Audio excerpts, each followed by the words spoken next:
Quand on ouvre, en fait, ça a grillé la future pêche, quoi. Donc tout est noir, c'est plus consommable, quoi. Un constat sans appel, cette parcelle ne produira pas de pêche. Les 2-3 prochaines années avec des arbres fragilisés seront aussi difficiles. Comme en 1965 et en 1991, le gel a tout saisi sur son passage sur cette exploitation de la Motte-Servolex. Déjà, il y a 15 jours, ça a été limite, mais là, c'est descendu très vite, très bas, très longtemps.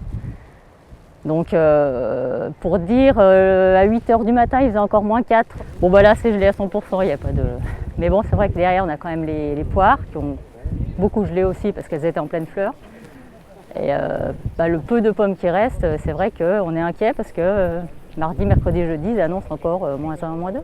Des dégâts que les représentants du monde agricole sont venus constater sur le terrain ce lundi. Comme ici, ce sont les 600 hectares de vergers de Savoie et de Haute-Savoie qui sont concernés. 200 de poires, 400 de pommes. Bougies, feux de paille, tour à vent, irrigation.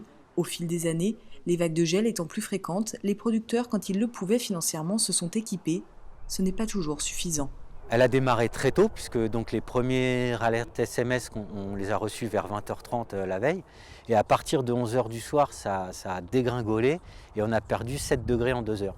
Donc il aurait fallu avoir des systèmes d'organisation au sein des entreprises qui permettent de tout allumer en même temps, en fait. Et les premières qui ont été allumées en temps et en heure, elles sont quasi sauvées, ou en tout cas il y a peu de dégâts.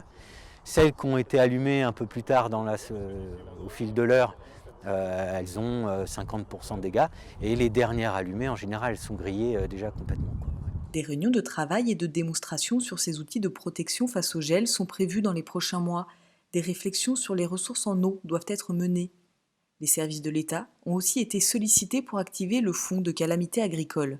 Ça ne fait qu'indemniser et essayer de couvrir une partie des pertes de ces exploitants. C'est bien minime, mais pour autant c'est important. On essaye aussi de voir au niveau investissement comment accompagner les exploitants dans des méthodes de lutte. Il faut quand même se dire que voilà, même 2017-2012, les choses étaient moins dramatiques, parce que là on est sur une durée de phénomènes climatiques avec des phénomènes de gel qui se répètent. Encore cette semaine, on a 3 jours à risque, et puis on a encore toute une période là, sur le mois d'avril qui peut être dangereuse. Donc tout ça nous inquiète. 70 exploitations sont concernées dans les départements savoyards. Elles produisent chaque année 16 000 tonnes de fruits, sans doute beaucoup moins cette année.